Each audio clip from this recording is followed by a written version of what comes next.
My name is Curt Sherman. I'm the Senior Director of Strategic Initiatives at Concordia University, Nebraska. And I'm Tammy Wissing. I'm the controller there. I think we're at a point in time where colleges and universities, they have to be able to, look at their operating costs in more detail, understand them more, understand the revenues, understand their costs. What we thought with Blackboard Analytics and the data model, the data warehouse, is that we wanted to build a model, and we need to have that model that can allocate these revenues and costs and look at things at a more detailed level to allow us to be more efficient with our costs. And so the thing about looking at these various things, and Tammy will go in much more detail of what's all included in cost of instruction, is that the difficulty is that these come from distributed in their disparate ERP subsystems. And so we're looking at data from the student, HR, and finance. And that's really difficult to pull manually. And so we're very happy to come up with something that's kind of doing that automatically for us. Blackboard, they were up for that challenge to develop a data model that will allow us to happen. Now, we'll get in a little bit more detail, but I just kind of want to touch upon these computations that we're going to talk about. They're all done at the most detailed level, which is at the course section and at the student level. And this is important, and hopefully we'll be able to kind of show that as we look through examples towards the end, and what the breadth of the ability that gives you to really slice and dice and look at things in ways that just would not be possible without this model. And so for the agenda today, I'm just going to give a real brief history and background of how we've gotten to this point.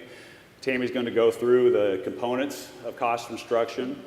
And then we're going to talk about how these revenues and costs are allocated. And then finally, we're going to show some sample reports. So just quickly about Concordia University, Nebraska. Everybody can read, and so you can see that we're in Seward, Nebraska, which is by Lincoln. The most important thing I want you to get off of this is that we're really a small school. So we have a $40 million annual budget. We're going to have a huge endowment, about $50 million. And like many, many other folks, we are completely tuition driven. So that's an important aspect for us. So kind of looking back at the history of how we have gotten here and the background, Concordia, we had been doing a lot of work, and I say we, Tammy has been doing a lot of work in this area. We were trying to do this on our own, but we were also a Blackboard Intelligence customer. So Blackboard, who has a dimensional data warehouse, covers, and so some of you in the room may not know much about the intelligence platform, but it covers student, financial aid, finance, HR, and advancement, and it works with Banners, PeopleSoft, and Colleague. They have a real deep understanding of how to connect into that SIS system. And so, there's just a lot of opportunity here from a data warehouse perspective and from this dimensional model perspective. Blackboard, they saw the need out in the marketplace for universities needing to understand their revenues and their costs. And so when we found out a few years ago that they were looking at going down this path, we jumped on board and said, hey, we've been doing this. We would love to partner with Blackboard on trying to come up with something with this. So we were beta partners for Banner. So we're a Banner school, and they had already worked with another client on the PeopleSoft side. Thanks, Curt. So I'm going to walk you through how we set the model up. So there's three main components to the cost of instruction. There's the instructional revenue that comes baseline, and there's also the instructional cost that's baseline with the feature. And then there's a custom field, and I'm going to mention Steve Grantham here. We worked really closely with Steve Grantham from Blackboard, and he's amazing. I don't think there's anything you could throw at that man that he can't figure out. So he helped us with the other costs and the customizations. And so now I'm just going to tell you a little bit more, go into each of those components a little bit. So looking at the instructional revenue, this is where you want to identify as your institution what is the instructional revenue you want to pull in. So our model is just pulling in the true tuition and the fees that student is being charged for. We're not looking at the housing, the room and board, any of that stuff. It's just truly pulling in the tuition and the fees. And so those tuition and fees are allocated off of a term basis. So at our institution, we have a flat level tuition rate. So they pay one set fee for 12 to 18 credit hours. So if I'm taking 18 credit hours, it's going to take the tuition that I paid, or that I was billed, and it's going to allocate it evenly across my credit hours. If Curt's taking 12, it's going to allocate it off of 12. So the tuition is following the student enrollment. And also the financial aid is going to be set up that way. So they receive $10,000 in scholarships. It's going to be split evenly across their student enrollment. So it's all uniform. Then the instructional cost. This is truly the direct instructional cost, the instructor's salary and benefits for teaching that course. And we're looking at this at an academic year, and so it's more difficult than it seems easy. We'll just take their salary, split it out. But there's so many different factors you need to look at that they might have multiple job assignments. They might be a chair of a department.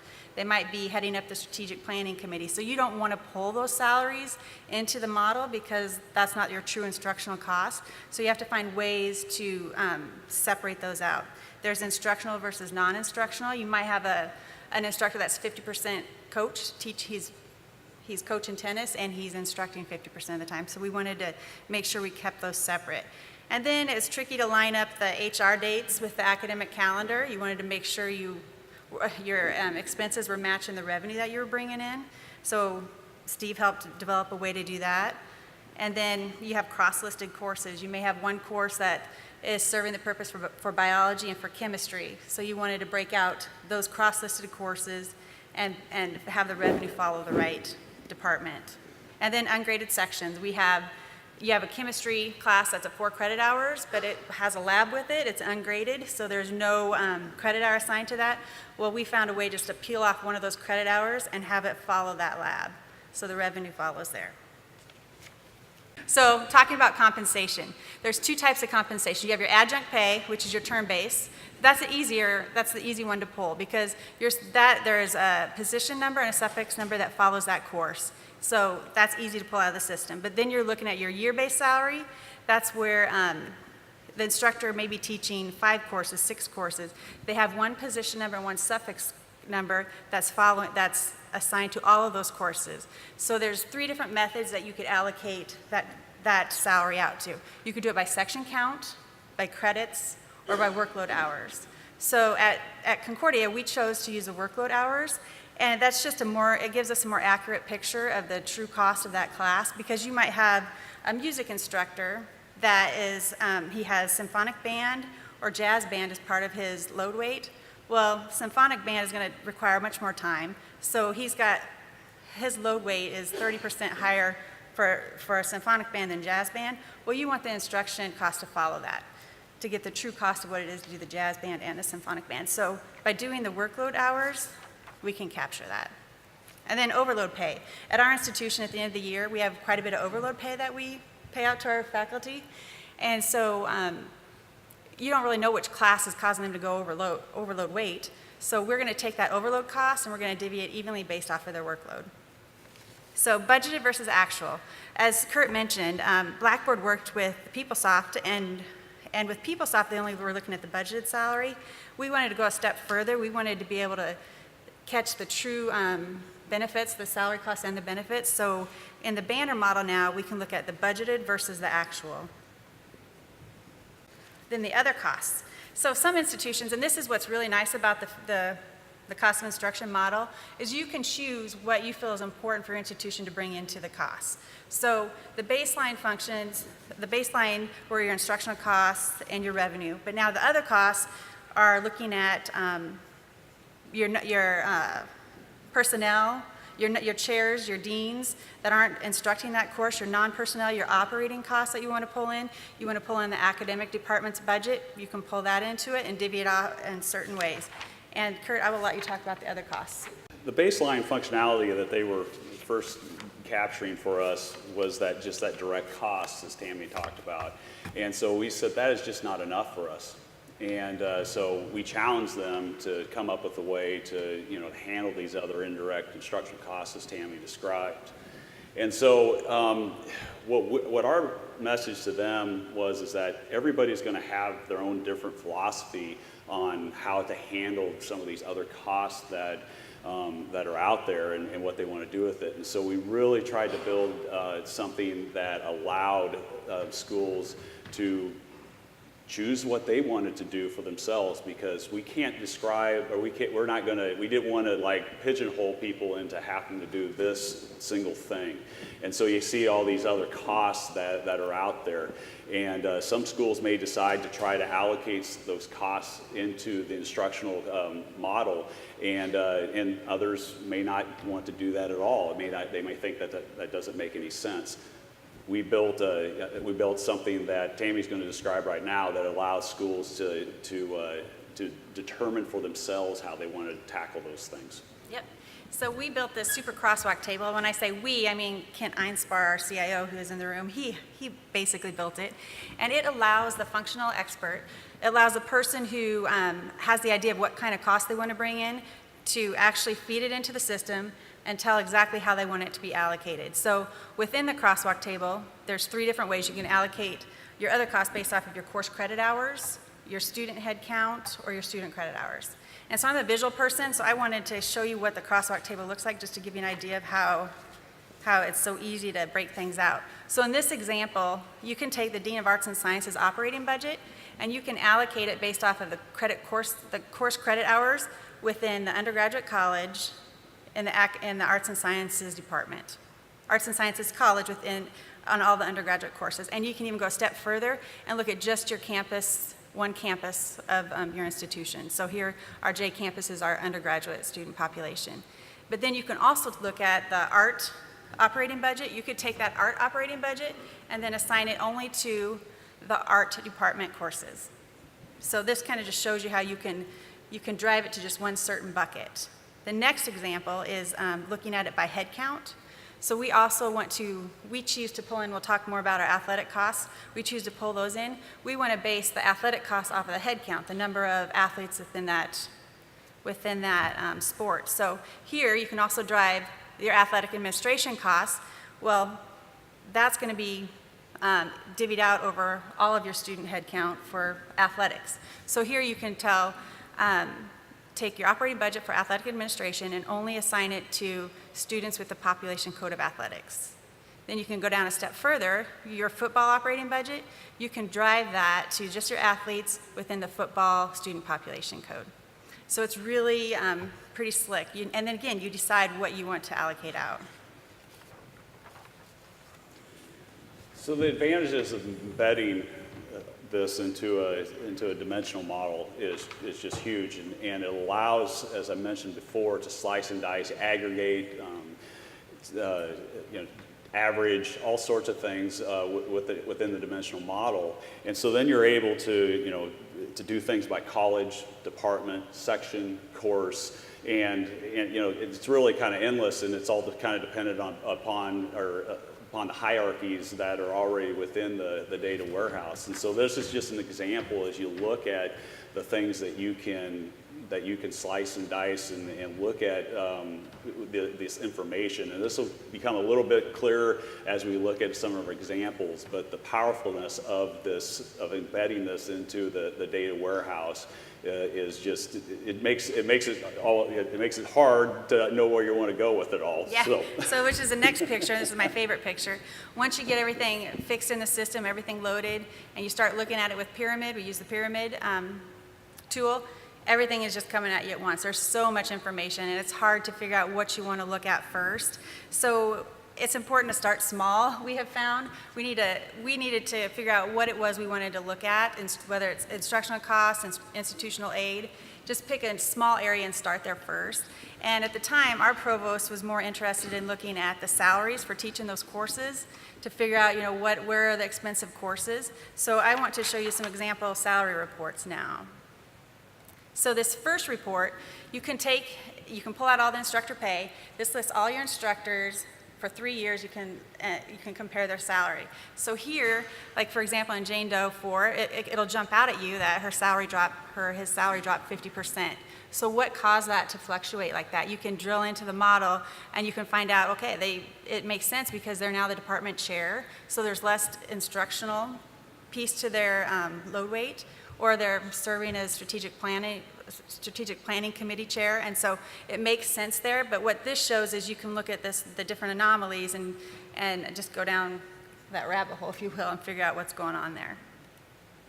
The next one is looking at a term-based payroll detail, and these again are adjuncts. Your term-based pay are adjunct, so you can see exactly what that instructor taught, which courses. You can look at the enrollment totals, you can look at the credit hours, and then you can look at the cost for those courses. So here you can start looking at maybe where, like down here in Jane Doe 3, they had some independent studies, so that makes sense. There's one student in the class, $150 to teach it, that makes sense. But look at, there's only 3 students in this class, and they're being paid $1,300. Does that make sense? Probably not. So what's a way that we could look at that course and figure out a different way to teach it so it's not so expensive? Now looking at the year base, which is your full-time faculty, here this is a nice report because you can compare faculty over faculty on how many enrollments they're instructing, the student credit hours that were sold, and then the cost for that. So now when a faculty is complaining about their large load weights and stuff, you can actually come here and see if they have a valid reason for complaining, or if there's, if you can show them, well, you don't have it so bad, somebody else has it worse. So this will show you that. This next one looks at it budget versus actual. So here you can see what you have in the system as a budget, and you can flag it if somebody is, if we paid them over budget. So like that first instructor, we only had an $86,000 budget for him, but we ended up paying him $92,000. So if you look here, the term-based, it looks like they taught an extra class and they were paid adjunct pay for it, so they went over budget there. But here's where I'd want to go in and look, so should it have been paid as adjunct pay, or should it have been part of their load weight and paid within their year-based salary? So it just gives you ideas of what to look at. Then you can also look at it by college. So you could look at all the pay types by college and compare, like is this college is paying more in adjunct salary than faculty, full-time faculty, and you can see the different percentages in that. And so later on we'll talk about gross margins. So if College 1 has a better gross margin than College 2, you could see, okay, maybe it's because they're paying more adjuncts, and see if that makes sense to incorporate that into College number 2. So you can also look at college level, but if you want to even go down further, you can look at it by department and then see the breakout there. You want to go down further, which is so nice about this model, you can look at it by course. Each individual course, you can see your true cost and what it is for each individual course there. And that's an easy flag. I mean, you can easily identify the areas you want to look at here. Couldn't do this with a spreadsheet. No. And then now I want to show you some example reports with our cost of instruction measures. So when we were talking about what we really wanted to see out of the system, really there's instructional costs, and within that instructional cost you have your direct instructional costs, your non-personnel, and your other personnel costs. And then you have your non-instructional costs. So we wanted to break it out so we could see the tuition discount rate, the gross margin for all these different areas. So this first example is looking at it by your course college and the departments within that college. So you can compare department next to department, you can see their tuition discount rates, and you can see their gross margins. So here is where you could focus in on the margins that, like right now, we're going to start looking at the departments that are under 50% gross margin. But what's nice is you can see it side by side, and then you can identify what areas to look at. So you can slice and dice it at the different levels. Yeah, so this is just a example. We didn't want to bring pyramid up because we didn't want to put some actual numbers out there. We wanted to protect, not have actual names and things like that. So for the actual report for college 1, we'll have many departments out there, and we can look at that array of departments, and as Tammy mentioned, really start looking at those that have that low margin, and that's what we're going to do out of the initially here out of the gate. But I kind of equate this to kind of a manufacturing company, so to speak, where you're looking at that gross margin, and from the top, and I don't know if you can see it, how well you can see out there, but that top is the tuition revenue, and then you have then you have the financial aid, so the discount, and so you can see what the discount rate is. And that's a really interesting aspect because we have a lot of athletes on our campus, and we're in NAI school, so we're paying athletic scholarships, and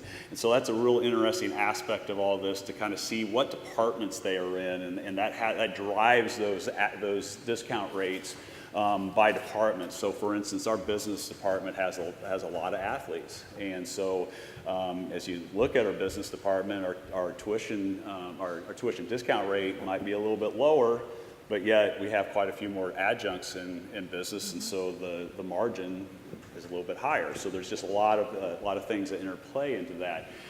This right here, the instructional cost total, I think it's kind of important to kind of hash that out just a little bit. There's 3 lines that go into there, and so there's an instructional cost, that's the compensation. So that's that, as Tammy was talking about, that's that direct instructor cost. That teacher, that professor that was in the classroom, assigned to those specific courses, it's just rolling all that up. And then you have the non-personnel costs and the other personnel costs, and so those would be the chairs, the costs within a certain department. Administrative assistant to office supplies, whatever is that goes into that particular department, and you just see as you just flow down, there's just so much there that you could just now you start looking at, well, what is up with that department too there, and why is it 31%? And so then you're just starting to, we can't show that, but those of you that are on Pyramid or use Blackboard Analytics, you would understand how you can just kind of start drilling down and we're not going to demonstrate that aspect of this, but just understand that that's what you can then start doing is just drill down on this and go down to a deeper level and to a deeper level and to a deeper level. Yeah, and so like for department number 2, where the margin's really low, you can see that the instructional cost per credit hour is quite a bit higher than the other departments. You can talk about some of these numbers. Where's that? Yeah. Okay, and so then if you look, you can see the distinct number of students within the departments. You can see the average student credit hours within the departments. All of these things you can start looking at and drilling down into. I always like looking at the instructional cost per credit hour, what's driving that. So then I can go up to the instructional cost section and I can see that they have quite a bit of other personnel costs in there. And so you can start looking at that. Do we have too many administrative assistants? Do we have, it's unlimited what you could start looking at, but at least this gives you an area to focus on. Another aspect that we don't have, but some of you might, if you have various colleges that are in specific, like different locations.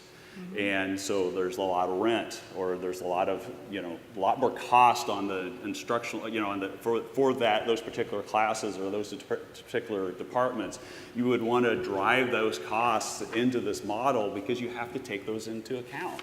And a lot of times schools just don't, when you're analyzing this stuff, you just don't do things like that. And this allows you to do that. Now, we don't have that, but I know many of the other schools, would have those situations, and you would be able to drive those costs of a particular location to that particular department. As long as you're doing it within the full pool, within that crosswalk table. Yep.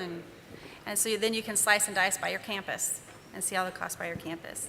The next example is looking at it by course. I showed you the course by instructor pay.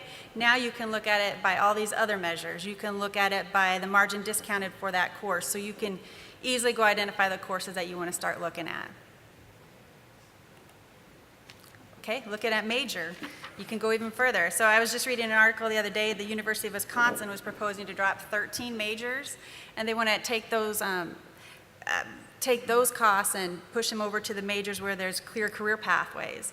So we're going to start ruffling feathers when we start looking at these majors because it's not something anybody wants to talk about on campus. But if you look here at like major number 4, there's 6 distinct students in that major, and look at the margin on that. Do the hard questions have to start being asked? Do we really need that major? Does it make sense? Because the enrollment in those courses are really small. We can divvy that out to the other departments. But again, this is a good example of showing you how the system, you can just do so much with it once you have everything loaded in it.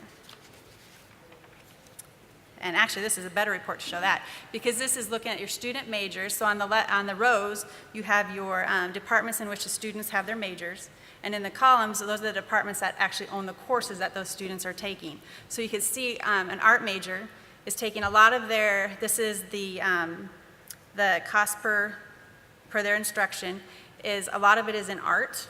But then look, they're also taking the business administration, the education department, the history. So this is showing you how it's broke out. But yeah, most of it's in the art department. But the education department, you're like, say, if you want to get rid of the education major, you're really not going to get rid of the department because there's a lot of courses in there that the art major needs. But this is just going to show you how you can follow that tuition based off of the course. Particularly if you're a liberal arts college, Yeah. like we are, you understand, we don't have a lot of English majors, but obviously we're going to have a lot of people taking English classes. So you're not going to be able to get rid of those. But I love this one because it really does give you a tremendous insight of that interplay between the student's major and then the major of that course that they're taking.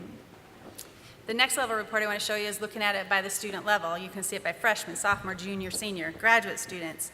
So here you can start identifying the gross margin continues to drop the further the student goes in the program. And that makes sense. You'd think that the higher level courses are going to cost a little bit more to instruct. And then also looking at the average cost per student credit hour, that's also going up the further the student gets in the program. Yeah, so there's two things that are playing here, obviously.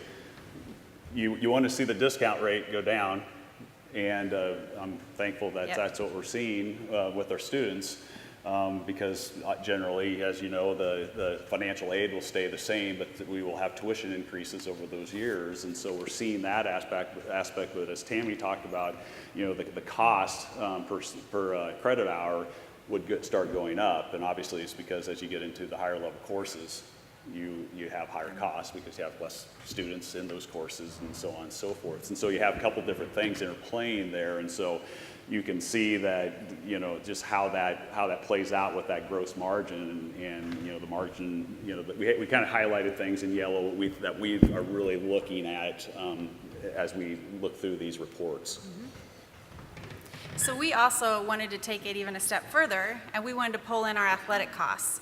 We wanted to be able to, well, not just our athletic costs, we have a couple different student populations. We wanted to look at the performance level, like your music students, your art students, and the athletic costs, looking at all of your different team costs. So we chose, at Nebraska, we're going to pull in all the personnel and the non-personnel costs for the teams, the team operating budgets. We're also going to pull in the overhead athletic costs, like your training, your recruitment, your strength and conditioning coaches. So we're going to pull all that in. And this is what our reports look like now. So we can look at it by athletic team. So we have our measures in the rows, and then across the top we have our different teams. So you can even break it down by gender. So your female, your women's team, your men's team. So here you can see the discount rate, you can see the gross margin, and now you can also see the athletic discounted margin. So after we plug in all those athletic costs, we can now see what the true return is on those sports. So here you can, like here we could identify the women's team, the margin looks pretty bad there. So what's the reason there? So you can start looking at the different costs within those line items, and you can see, okay, personnel is a little bit higher than the men's. Coach is probably making a little bit more. But then if you also look up above, you see the tuition discount rate is higher for the women's team. Well, the women's team is actually doing pretty good. But what this is going to raise questions in, the men's coach is going to say, well, I could have a better team too if you give me more money to give out in scholarships. That's what this is all showing here. But there's so many things that interplay. So in this one, you're seeing financial aid and how we leverage our financial aid as a small NAIA school. Frankly, the women have better grades when they come in. They get better scholarships, and so a lot of that's not a result of them getting more athletic aid. It's a result that they're getting higher.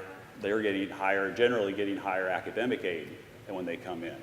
And so I don't know how many of you are in NAIA school in here, but it's very similar if you're a Division I school on your sports that don't give out full ride scholarships. It's very, very similar to that. And so you can just see that interplay. But as Tammy talked about, it's then you're looking at, well, how much are we spending per sport? What's that coach making? How many assistants do they have? And it's just, I like to talk about the things that we're seeing, and we're getting so much information. We're drinking that water from a fire hose, but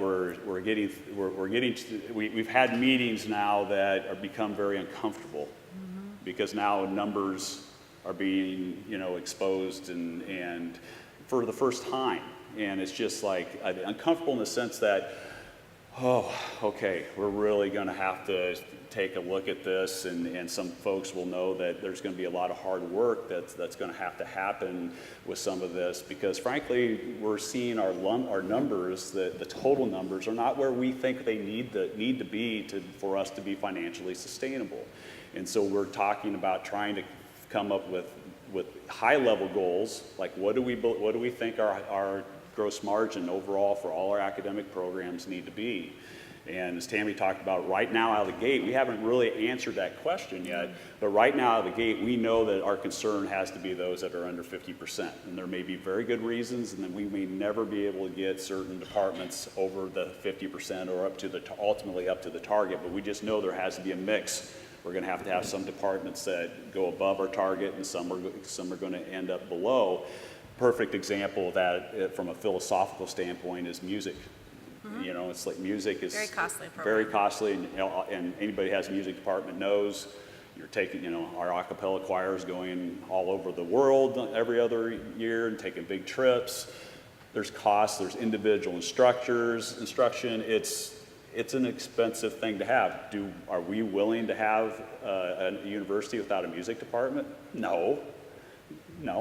But we also know that we're going to have another department that's going to have to make up for that low margin on the music side. But this will help you look at areas that you could maybe make better within the music department. Yeah. So it's just, and it to kind of, some of you that if you kind of are thinking about, well, how did they get this information, like on the athletic side? We just have done a lot of unique things and come up with subpopulation codes that you just have the ability to do so much, and so we have just loaded subpopulation codes into banner tables, and then start drawing that into the data warehouse, and then you can just slice and dice, and as long as you have an org code and it's going to the right budget, then all of a sudden you can start bringing it all together. So it's just unbelievable. We never even thought about doing this until we started with the others, and next thing you know, we can do this and this, and so it just keeps going on. So, but this is really a powerful report. So to wrap it up, there's just, like we said, there's just so much information. So we've started to identify areas like limiting majors, which I kind of mentioned earlier, because they're cannibalizing from the other majors, and raising the caps on certain classes, because like you might have a class that's required for this major, but we're holding it in our lab, which has 15 seats in it, so it's limited to 15 seats. Well, does it really need to be in there? Because students are bringing their own devices. We could put that in a lecture lab, and instead of having 5 sections, have 1 section and teach them all at one time. So we're just starting to look at different ways that we can make the margins better, but this tool allows us to do it. And as we've been hearing all week, we can make data-informed decisions now, not just like, I don't like his program, so I'm going to get rid of it. We can really look at the data and make decisions.